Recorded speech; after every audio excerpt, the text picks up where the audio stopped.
In 1890, an incident occurs in these back streets that reveals a phenomenon that will rock Victorian society and lead to the explosion of organised crime in Britain. On the 22nd of March 1890, George Eastwood, an inoffensive chap, goes into the Rainbow pub. He's a teetotaler and is enjoying a ginger beer when three tough nuts start to insult him. George decides to go home, and when he gets outside, he hears the shout, "Give it to him, hot lads." They savagely attack him. He's in hospital for 3 weeks and he has to be trepanned, a piece of the bone from his skull removed. So what's so important about this particular violent incident? Well, it's the first time that the term Peaky Blinders is used, and the legend is born. The real Peaky Blinders go on to become the godfathers of organised crime in the 1920s.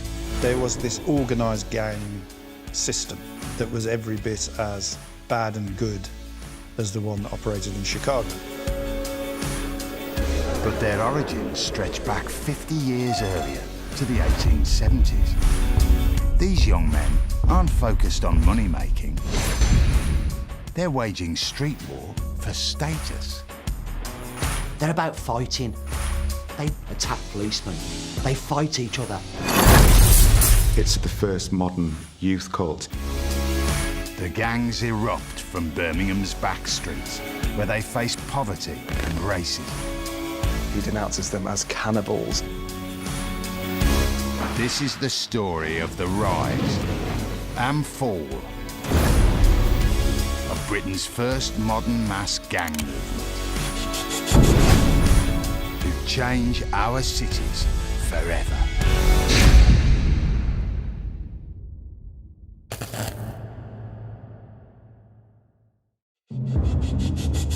My dad was the main source of stories about the Peaky Blinders. And the story my dad told that really made me want to tell this as a drama is that he was probably 8 years old and his dad gave him a message and said, "Take these to the Peaky Blinders." And he was terrified and he walked in and he said inside there were 8 men immaculately dressed, a table covered in coins in a place where no one had any money. And he said the men were all drinking beer and whiskey out of jam jars, because they wouldn't spend any of that money on something like a glass or a cup. Every penny they had was spent on how they looked. And it just made me think that in an environment where you have no control, you have no authority, everything's pretty grim, the only thing you can do is make yourself the thing. The Sheldons were his uncles and they were the people who were sitting around the table. And it wasn't until many years later when I started researching this that I started seeing the name Sam Sheldon. Stephen Knight sets his drama in Birmingham after World War I, when the Sheldons, the inspiration for Knight's Shelbys, are well established. But this film explores the early days of the Peaky Blinders.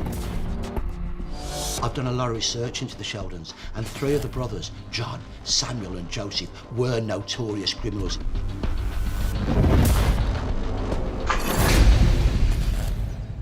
This is really important. This is a photo of Samuel Sheldon. He's only 5'1¼ but he's not a man that you want to mess with.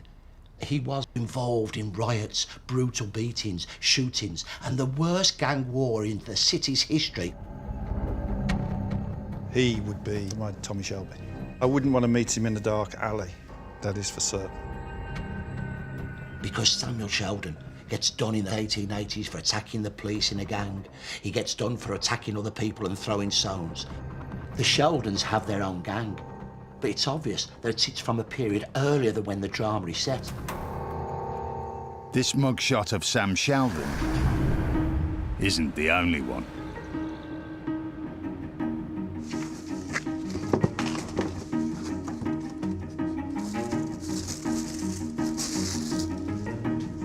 So this is the Birmingham City Police mugshot book. Here he is, Samuel Sheldon, who many people might associate with the fictional Tommy Shelby character from the Peaky Blinders, who was part of the Sheldon family, criminal family in Birmingham. This occasion, he was sentenced to 5 years penal servitude for being in possession of a base coin, which was a common offence at the time. It was forgery, forging coins, fake currency. It's probably the biggest police mugshot collection in the UK. This contact with the law gives a rare insight into working class history, where so often no records exist. It's part of a remarkable collection that reveals how widespread the early Peaky Blinders were. You can see some of the Peaky Blinder mugshots. You can see the date they were born, the offences, the date of the offence, and what punishment they received. This is baby-faced Henry Fowler. He and his brothers were convicted of numerous crimes around Birmingham in the late 1800s. Ernest Bales here, sentenced to 2 months imprisonment for stealing a bicycle. Young Ernest there with his peaked cap and his typical frown. Looks quite hardened. Every single one of them has got a story to tell. They're just a window into another lifetime, aren't they? This is Edward Derrick, who I believe is an ancestor of Colchin, Professor Colchin. Looks quite surprised to be having his photograph taken. The Peaky Blinders are very close to me and my family. Unfortunately, my great-grandfather, Edward Derrick, was a Peaky Blinder. His older brother was a leader of the Sparkbrook slogging gang, and Edward, my great-grandfather, followed him for violence. He got done for assaulting the police as well. He was a petty criminal, so petty that on one occasion he actually stole a side of bacon from outside a pork butcher's shop. But he was a nasty, vile man, and he used to beat up my great-grandmother, so he's not a man to be admired.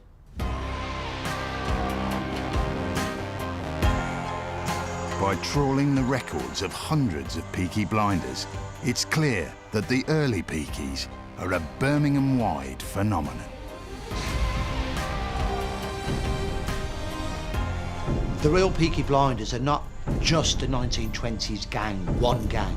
The real Peaky Blinders are the men and youths who belong to numerous backstreet gangs in Birmingham in the 1890s and turn of the 20th century, but their roots go back much further. They're just known then as street ruffians, but from 1872 they have a name, slogging gangs.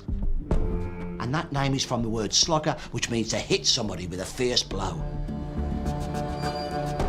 It's the start of an urban movement that will ultimately transform attitudes to the working classes and life in the inner cities. The rise of these slogging gangs is mirrored in other industrial centres across Britain. By the late 19th century, we're hearing lots of reports of territorial youth gangs in England's major cities.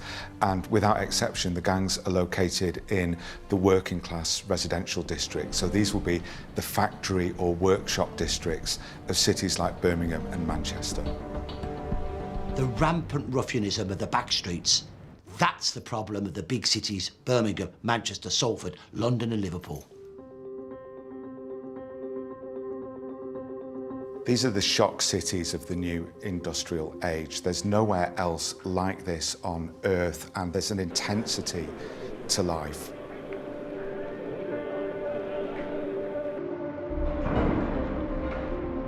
From the 1870s, Birmingham is the industrial heart of the greatest manufacturing nation on the planet. But the price is high.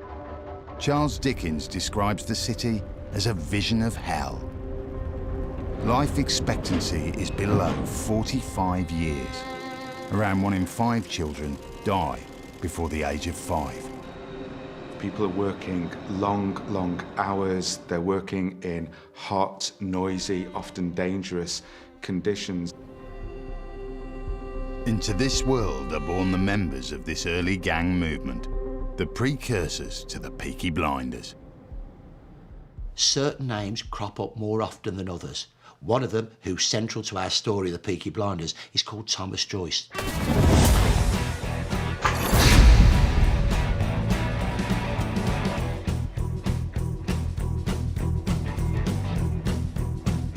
A mugshot of Joyce hasn't survived, but we know about him because he makes the papers. The first mention I find of Thomas Joyce in the local press is in September 1874. He and a pal from the Park Street gang are on Derryton Bridge just over there, and they attack William Smord, a top fighter from the nearby Milk Street gang. They use very filthy language and draw their knives. Smord strikes out with his buckle belt. Joyce and his pal end up in court with their heads bandaged, and the magistrates look at them and go, "You've had a good thrashing. Taste of your own medicine."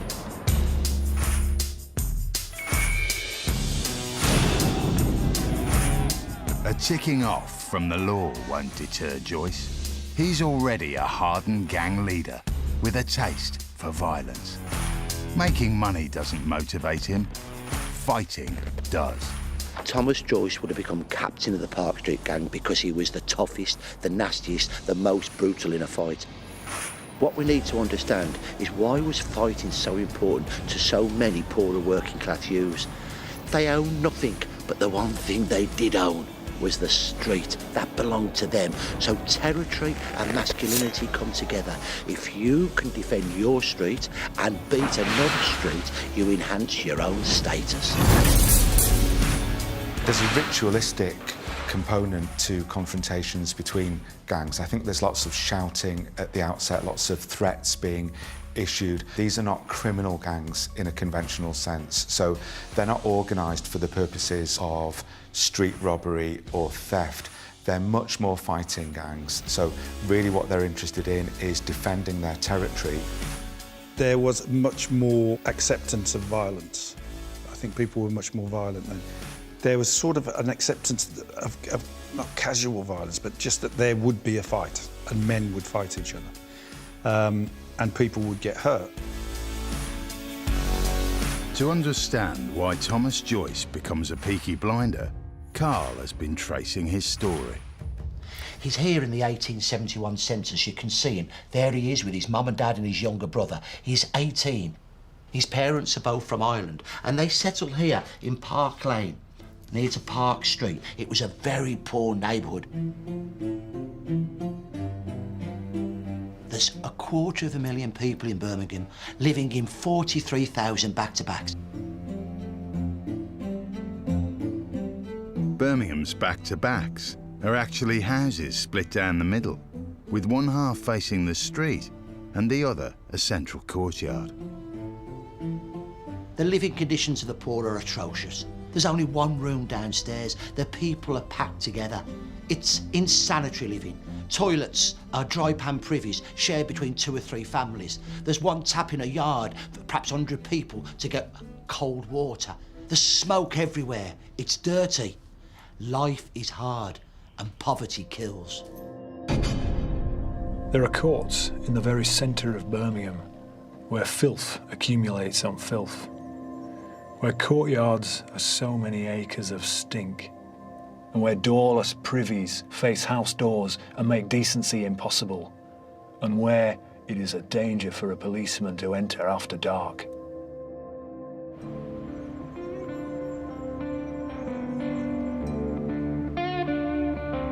Thomas Joyce lives in the squalor of these courtyards and lanes, but the census reveals a detail that's surprising. He's a youngster. In the 1871 census, we can see that he's a labourer. Like most of the early Peakies, he isn't unemployed, he's working. At the time, employment rates reach a record high. It's said that any 12-year-old can get a job. The overwhelming majority of gang members are young men and adult men who are unskilled. Lots of them are factory workers. They're hard-working chaps. Others are street traders. There might have been quite a lot of work around, but it's badly paid. And so they haven't got a lot of spare cash. So what they're doing is that they're looking to enjoy themselves in the cheapest way possible. From 1851 to 1881, the average age was just under 25. The middle-class birth rate declines, but it doesn't drop in poorer areas. So in poorer neighbourhoods, there's lots of youngsters, lots of children, and they're out on the street. They've got no gardens, they've got no front rooms, so the street's their playground.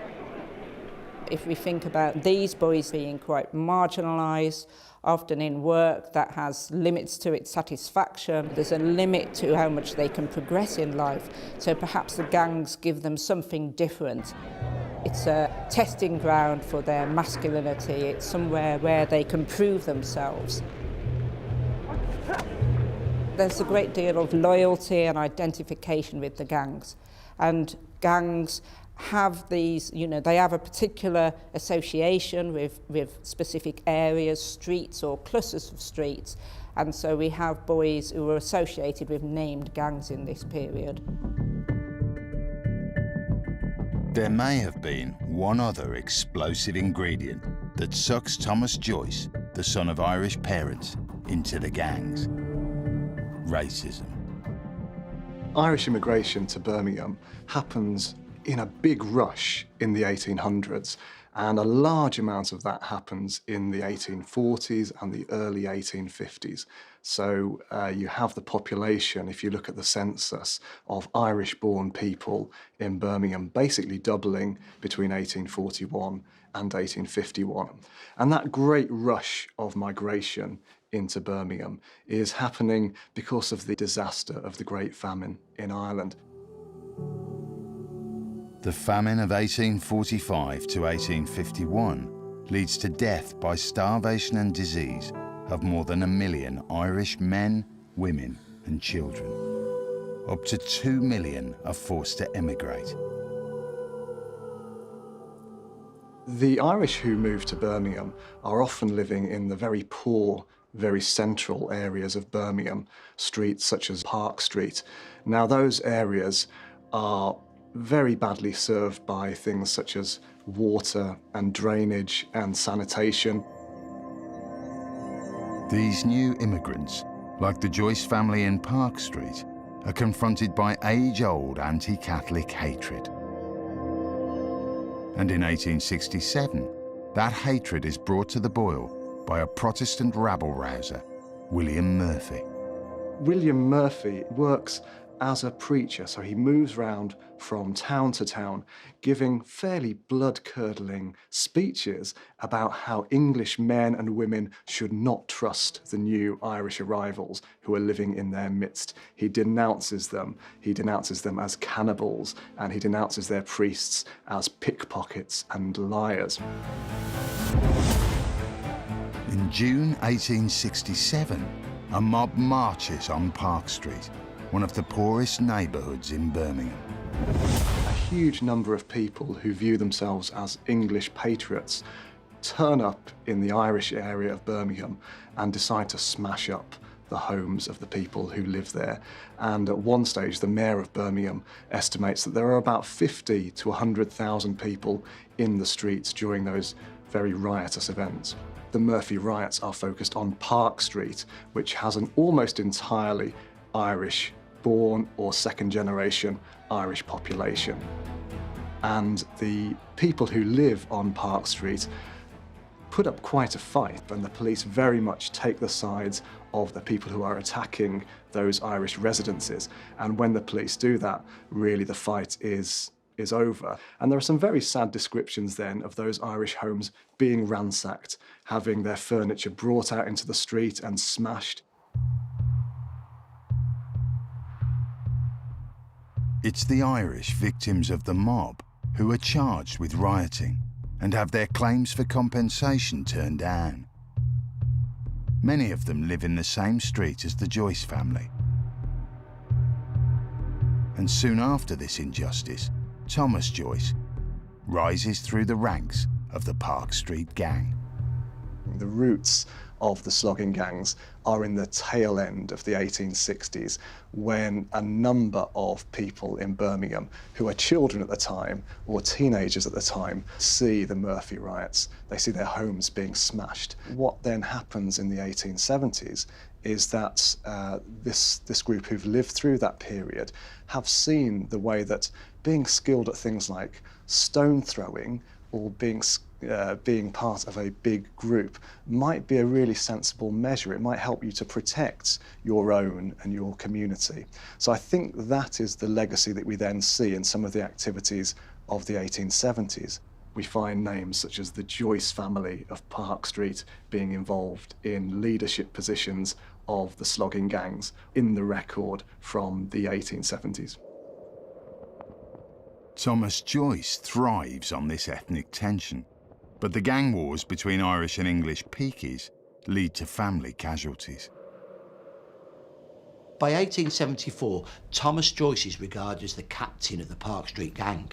One of his men is his younger brother, Jackie. He's only 13. And in February of that year, Jackie, along with other members of the Park Street gang, are involved in a disturbance with the Milk Street gang. They're great enemies. In that disturbance, Jackie creeps up behind 15-year-old Thomas Kirkham. There were about 20 boys standing together at the top of a gullet. One of the boys called out, "Here, Kirkham." A witness noticed the prisoner steal around behind Kirkham and, throwing an arm around him, stuck him in the neck. He called out, "Murder, I'm stabbed." Another witness saw a boy staggering about in the middle of the road with a knife in his neck.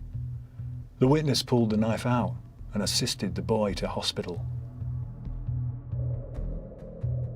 Sadly, Thomas Kirkham dies soon after. Jackie goes to court, and there's a bit of a dispute over how old he is. At the start, he says he's 14, then he says he's 13.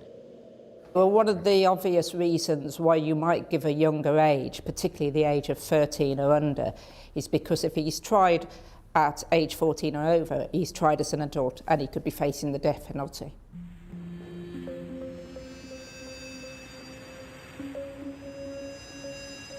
The judge directs the jury to convict Jackie of murder only if they can establish intent. They can't. Jackie Joyce is found guilty of manslaughter and sentenced to a month in prison and 5 years in a reformatory. There's a lot of kudos, a lot of status hinges on reputations for toughness and for fighting prowess. We could almost say that some of the leading sloggers or Peaky Blinders were the celebrities of their age. And we discover evidence for this rising infamy in a familiar place, the media. In 1855, tax on newspapers is lowered, so they're cheaper to buy. It becomes way more accessible to a lot more people, including the working classes. Birmingham provincial press is really telling us many more stories about crime locally than ever before. Almost if you think about how popular reality TV is today, it's the kind of Victorian version of that, of finding out what's going on in your local area, the crimes that have been committed, the bad guys, the scandal. So it becomes much more exciting to read. It is the birth of the modern tabloid press. Crime is the most commercial form of entertainment news in Victorian Britain because they're doing something that people can only really aspire to in their lives. They're actually breaking all the rules. It could be seen as a form of social mobility. By the 1870s, literacy rates are increasing. 75% of women and 80% of men can read. And the Education Acts are really improving people's literacy rates. You're still leaving school at around 13 or 14 if you're a working class kid for work, but you should have a basic level of literacy. There's evidence that the sloggers desire the exposure that the press offers. You might well actually want to be featured in the press if you're a member of a gang in this period because it gets your name out there and you become notorious. So you might initially serve some short-term prison sentences, but then on your release, you've got this history. You've been in prison, you've survived it, you're known as a leader of a gang. And it isn't just the male gang members who are gaining notoriety in the 1870s. Women also play a role in the real Peaky gang's activities. Here we've got the female prisoner ledger. This spans a number of decades up to the early 1930s. There's probably some of the Peaky Blinders moles in here, the girlfriends, the wives of some of those young Birmingham criminals. Just rich with details. The majority of offences on any given page are theft offences. There's the odd assault, there's prostitution, running brothels. And of course, the same as with the men, a lot of them will have stories of personal tragedy and poverty and alcoholic parents, no money, really just struggling to survive. So a lot of the theft offences could just be to survive, to get food, to get money for food. There is an awful lot of misery amongst these pages. There are some very young prisoners in these books. This lady here, Leah Jinks, she was, her occupation as a polisher, she was arrested for assault. So she looks like the kind of character who could have been associating with Peaky Blinder gangs. She looks tough as nails. And she's only 18 years of age. Here we have Alice Jackson, who was arrested for attempted murder in 1911, and she was sentenced to 2 years imprisonment, so there must have been some kind of extenuating circumstances. Some very typical hairstyles of the time, lots of wonderful hats. Look at those shoulder pads and the fur collar. I mean, they're out in their Sunday best. But it's really telling, all of the ladies on that page have all been arrested for stealing. So they're dressed up, they're in their best attire, they're trying to blend in with maybe a more affluent class of people, and then they've been apprehended for stealing. Stealing watches, stealing boots, stealing shirts, clothing.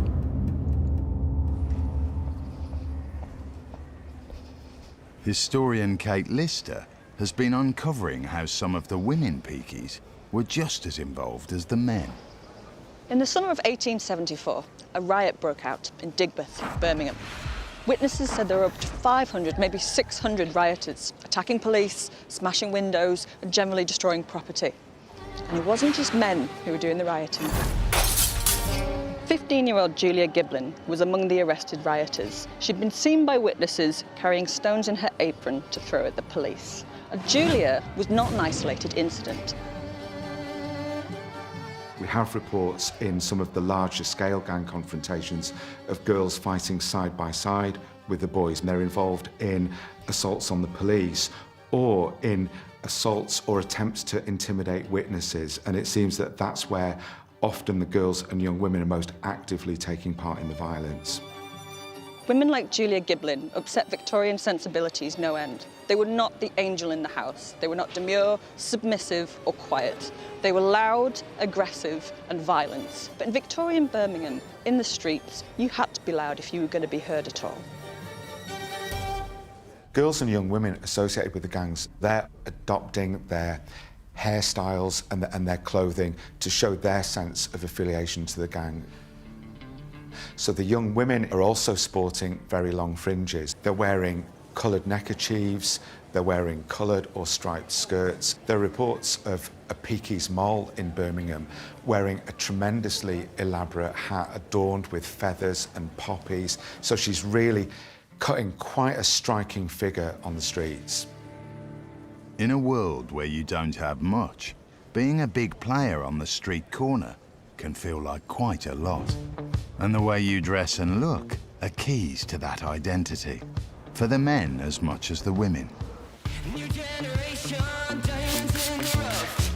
The future makers were in it for the rush. Legends in the making, unstoppable and hard. Won't see us coming, ready to leave a mark. Better get ready for... Kate Lister is meeting barber Dale Sampy, who often gets requests for Peaky-style haircuts. It's always inspired by the TV show, where it's really short on the sides, long over the top. It looks a little bit like a mop when it's finished. The original haircut was actually, it was even more severe than it is in the TV show. This is George Williams. Wow. He looks a character, doesn't he? George is ultimately convicted of manslaughter and serves life imprisonment. But even as he's arrested for murder, he still defiantly sports his Peaky hairdo. This is super fashionable. It's basically all shaven and or cut very close to the head, apart from a fringe, which they keep very long. That's awesome, that is, isn't it? It really is. So this is quite a severe and extreme version of the haircut, but they were all sporting variations on this. But when they first came into existence, they were wearing hats much more like this, that were known as billycock hats. And they would fashion the front so they were peaked. And they would have the hat pulled down over one eye, hence Peaky Blinder, and their very long fringe or quiff styled across their forehead to the other side. So eventually the billycock hat is replaced by the flat cap, which is more recognisable from Peaky Blinders today, although they didn't keep razor blades in it. That's a myth. They didn't have the safety razors at the time, they couldn't have done it. They often have what was known as a daff, which is really brightly coloured scarf tied around the neck, really bright buttons, pearl buttons, and they would have bell-bottom trousers on as well. And so you can imagine the figures that these guys cut. They do look like they're in a gang. You would know that these people were together, and that was the idea. This was their uniform.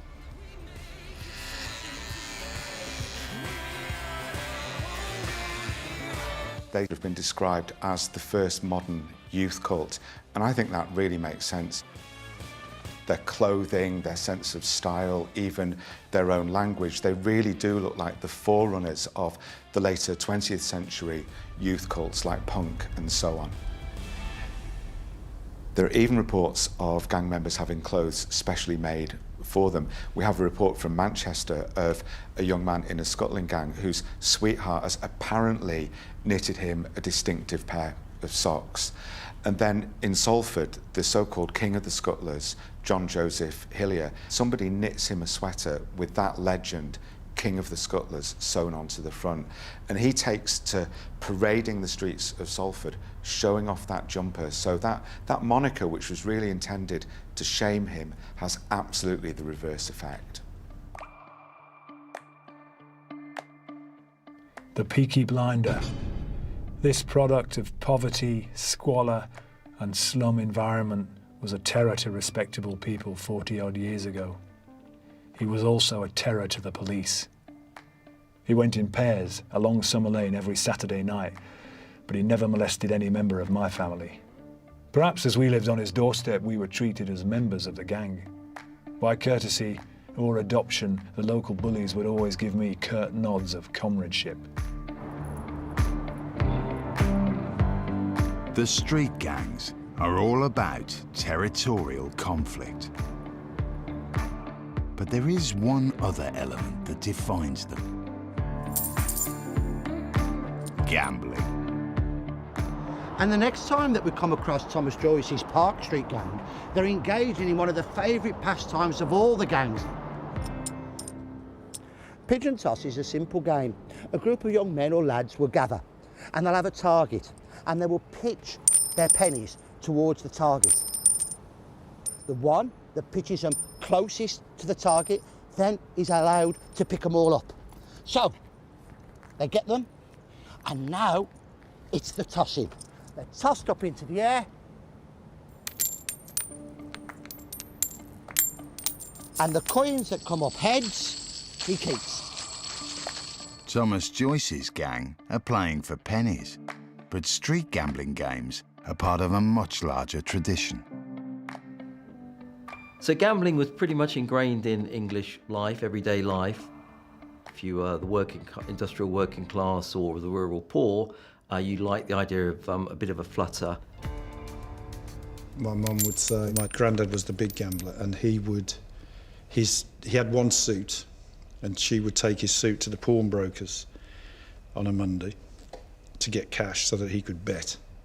And then when he got paid on the Thursday, he would retrieve his suit, wear the suit over the weekend, and then back into the pawnbrokers on the Monday. So that was the routine. I think gambling and beer were solace for people who didn't really have much source of solace. I think it's about escapism, and it's about trying to find some fun in what is an otherwise relatively bleak existence compared to today. So they wanted to kind of make the most of what little bit of leisure time they got. I think people gambled because they didn't have much else in terms of hope for change. So they weren't going to get out of this situation by working, because they worked as hard as they could anyway. And the only possible way of getting a sort of even a few moments of something different was to win.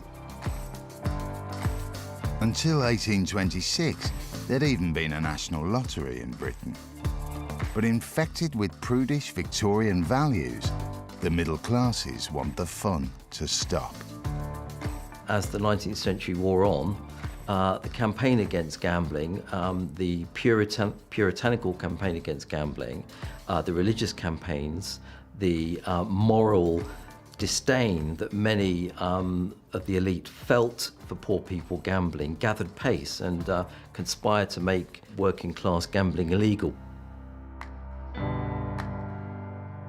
In this powder keg of antagonism, Thomas Joyce's gang come up against the law.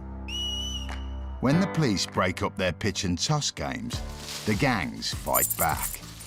It's a regular occurrence on the streets of Birmingham. I'm not far from the spot where a full-blown riot breaks out in 1871 when a few policemen try to stop one of the gangs from playing pitch and toss. When the police try to stop the gambling, they're attacked by the enraged youths. They're called roughs disparagingly. It's a really dangerous situation, and one of the policemen involved said that the numbers rivaled those in the Murphy riots, the worst riots in the entire history of Birmingham.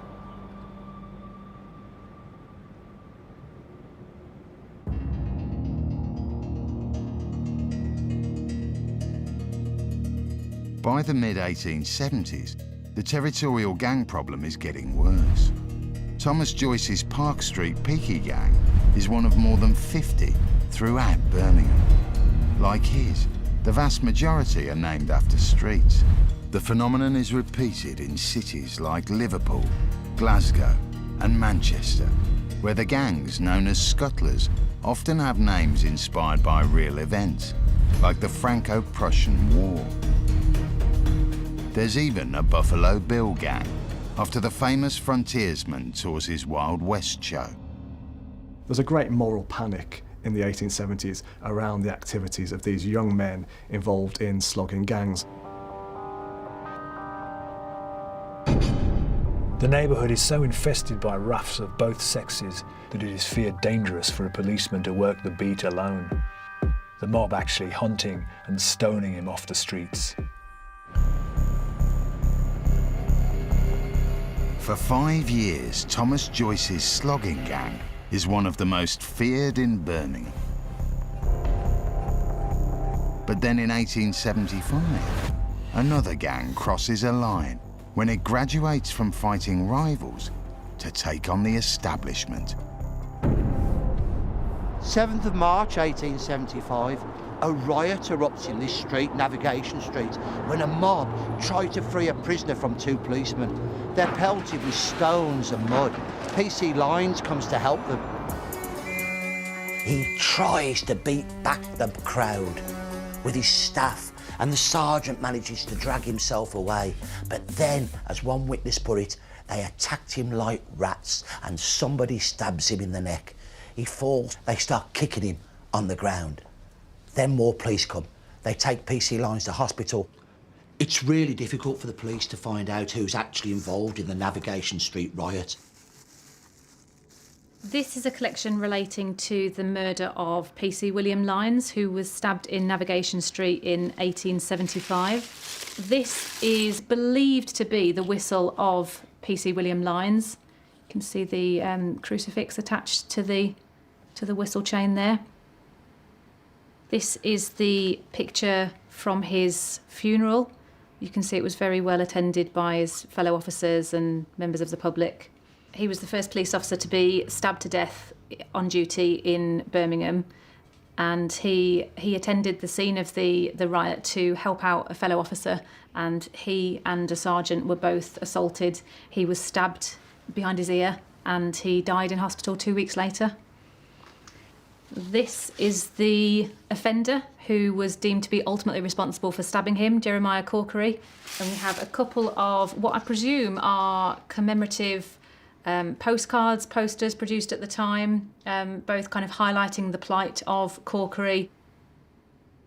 After a trial in which 20-year-old Corkery first pleads his innocence and then confesses his guilt, he's sentenced to hang at Warwick on the 27th of July, 1875.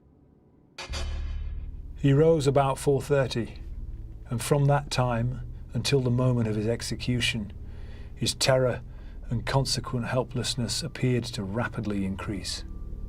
Shortly before 7 o'clock, he was visited by Father Kelly, and he then engaged in religious exercises, the last rites of the Roman Catholic faith. The very beauty of the morning, however, appeared by contrast to intensify the deathly and shocking look of the condemned man. His face was deadly pale, his eyes half opened. He trembled violently and his knees occasionally seemed almost to give way. On being placed in an upright position, he staggered and would have fallen had not the warders again been vigilant. And in a moment, the drop fell with a dull, heavy sound, and the unhappy murderer's body descended with a swift rush, being brought up at the end of the rope with a terrible jerk.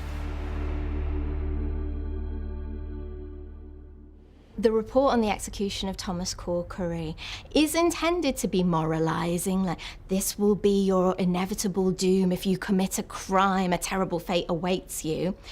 On the other hand, it's quite voyeuristic and salacious as well, and that is what the Victorian press plays upon. They know this is commercial, they know that people will actually treat this as entertainment. I'd say a little too much sympathy towards Corkery rather than PC William Lyons, who ultimately lost his life, left a young daughter without a father, a wife with no husband. But there's lots of information and sympathies towards Corkery. Corkery becomes Birmingham's slang for striking fear into policemen. The city is gaining a reputation for lawlessness. Over the next few years, 2 more police officers are killed, hundreds injured, and what were skirmishes in the streets now look more like full-scale battles. The range of numbers involved in the fights is quite extreme. You could have, as in 1886, supposedly 2,000 Peaky Blinders slugging it out. This was not just street warfare, it was neighbourhood warfare. They were chucking stones at each other. They were fighting with buckled belts. It went on all afternoon, and police reinforcements had to be called in from all over Birmingham to put it down. Gang violence is now out of control. They're terrorising the vast majority of law-abiding citizens. It will take a new sheriff to clean up the town.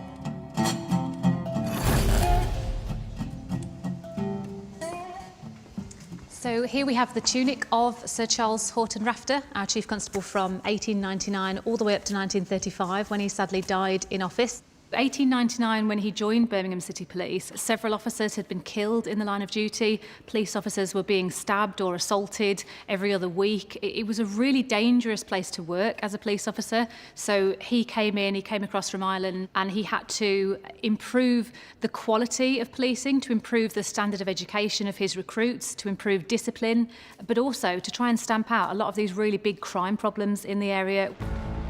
Many of those recruits come from the Irish community, who only a generation before had been the victims of racist mobs as the police stood by. Only 1% of Birmingham's population are by this time Irish-born, but they make up 7% of the police force. He embarks on a rapid recruitment campaign. The Birmingham City Police is on demand, so what he does, he brings in lots of young, fit men. They've got to be 5'10", they've got to be tough. And the story went in the Birmingham Police that Rafter asked 3 things of his men. Can you read? Can you write? And can you fight? He sends out his men in pairs in the toughest districts, and they take the fight to the Peaky Blinders. It's a tough time, and tough tactics are needed. Rafter's strong policing is supported by more severe sentences against criminals, rogues who attack policemen. And what starts to happen is that poorer working class people gain confidence in the police. They start to report Peaky Blinders to the police. And the tide is slowly turned.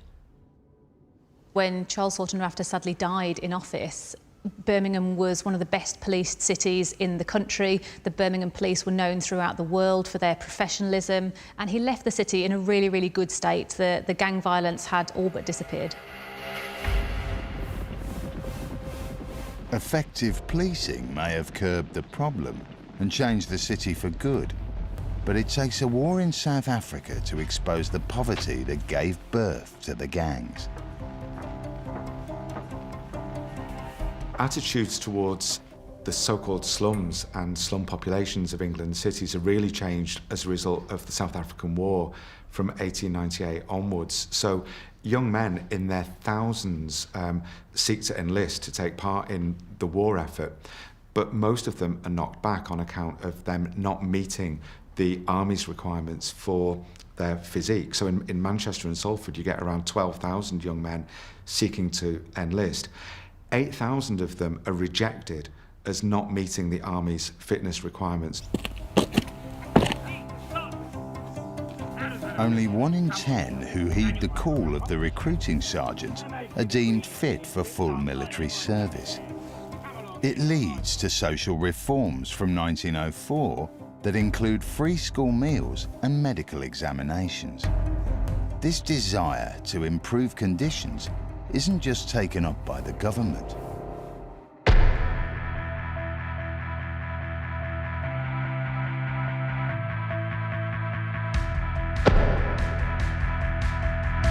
A group of enlightened philanthropists also get involved. A few good-hearted individuals are trying to provide alternatives to the gangs for youngsters. And it's their belief in physical fitness that has a major impact on the decline of the gangs. Now, one of the most important figures in Birmingham is Father Pinchard. He's the High Church of England vicar in St Jude's. That's one of the poorest parishes in the city. In 1896, he starts a club for young lads between 18 and 20. The most important attraction, boxing. They've got no ring, no ropes. They box in their clothes, but it's really popular. The boxing clubs don't just attract Birmingham's Peaky Blinders. Lads' clubs prove popular up and down the country. And what's really interesting is that, by and large, they work. By the late 1890s, reports in Manchester and Salford are suggesting that scuttling is absolutely on the wane. What the lads' clubs really do spectacularly well is to bring in the 12, 13, 14-year-olds. So the gangs almost wither out as the lads' clubs take root. The lads' clubs also heavily promote football, and football grows very rapidly in the late 19th century, both as a participant sport with teams forged at street level, playing on the patches of open ground. Football also grows very rapidly as a spectator sport. Famous teams like Aston Villa, Birmingham City and Manchester City all emerge from this movement. And the 2 professional teams in Manchester, Manchester United and Manchester City, as they later become, are hugely popular with people. They're now coming together in their tens of thousands to watch professional football, and this transcends the kind of neighbourhood loyalties that had underpinned the scuttling conflicts. But the final nail in the mass gang's coffin comes completely out of the blue, from the rise of cinema. In the first decade of the 20th century, there are more than 100 cinemas opened in Manchester alone, and young people flocked to cinemas in droves. Even in the years before the First World War, there are social commentators reporting that some young working class people are going to cinema as often as 3 or 4 times a week. Police officers absolutely welcome the cinema. To them, it's a great boon if young people are increasingly spending their evenings indoors. And of course, the other thing that people are doing is they're spending money going to watch films that they might otherwise have spent in beer houses. So the violence that had typically been associated with drunkenness begins to diminish as well. But just as the mass Peaky problem is waning,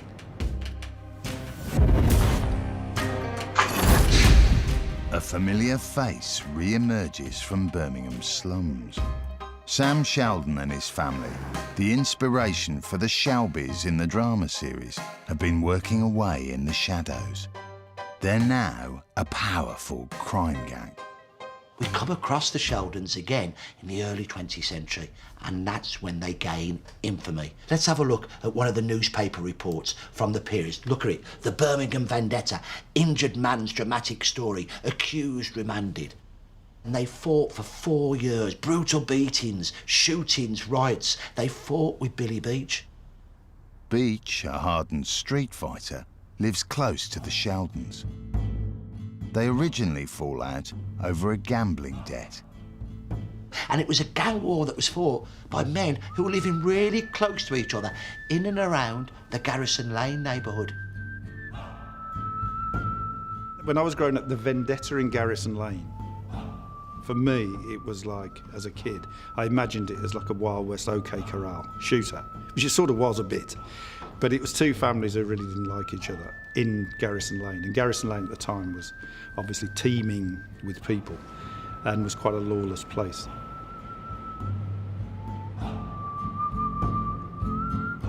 It was finally put down in 1912. There's various stories about what happened to Billy Beach. Eventually, though, he was getting a bit too old for all this aggravation, and the police, it said, had a collection to send him to Canada. That phrase, vendetta in Garrison Lane, is just something that always evokes a particular image, and it was things like that that I really wanted to get into Peaky Blinders. The Garrison Lane vendetta is one of the final acts of the Peaky street gangs. Fighting for fighting's sake is fast disappearing. Now, if there's any fighting to be done, it's all about money.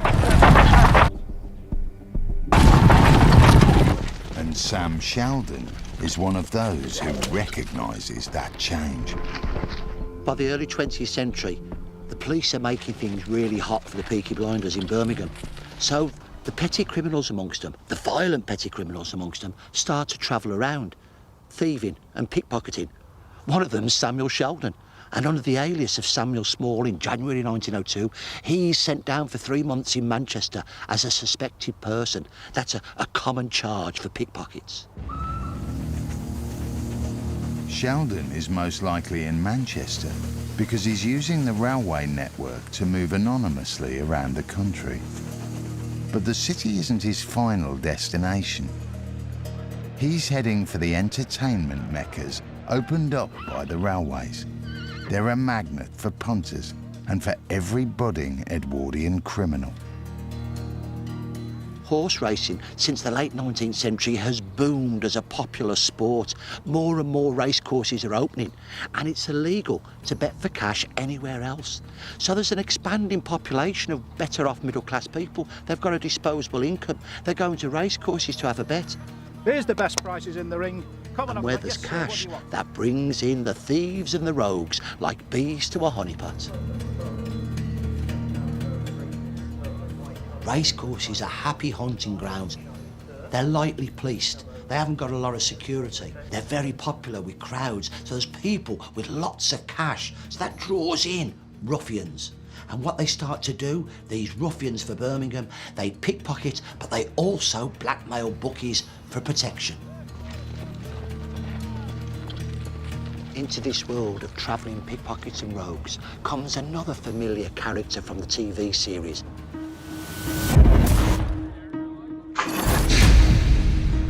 Billy Kimber.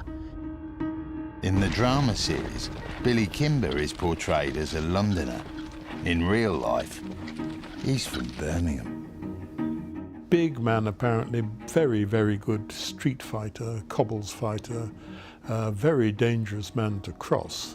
I think he had a theory that you picked out the biggest of the opposition, dealt him a blow, and everybody else would fall into line. A character like Billy Kimber, what I find interesting is the only way that someone born in Summer Lane in Birmingham, which then was a very rough part of Birmingham, the only way that person would ever rub shoulders with a lord or a lady or an MP was by doing what he did. He would never have got there by working hard in a factory. And so in a sense, this idea that there's only one way out, or two ways of boxing, and that is sort of true. And that's that's what I've tried to reflect in Peaky Blinders. Kimber's the clever one. He realises that the world is changing and that there's big money to be made out of gangsterism. The youth gangs of the late 19th century, these are much more territorial, youthful fighting gangs. Those gangs look very different from gangs like the racecourse gangs of the 1920s. The members of those gangs are older men, and of course they are much more driven by money making. By the 20th century, society is becoming much more organised. And with organised society comes organised crime. And the criminals who inspired Stephen Knight. All of the characters, Darby Sabini, Alfie Solomons, Billy Kimber, came as a consequence of reading research about who was around and just discovering the truth about them, the illegal gambling and the gangsters and all of that.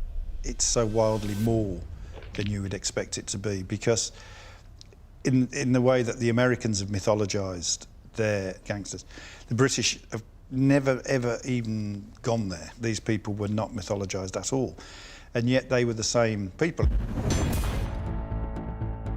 And what of the original Peaky Blinders? Characters like Thomas Joyce and Jeremiah Corkery were violent. Many were victims of the grinding poverty of the slums. But there is no doubt they had a profound effect on the evolution and reputations of Britain's industrial cities. They highlighted the appalling conditions so many endured and forced society to act. Perhaps their stories are as relevant today as they were more than 100 years ago.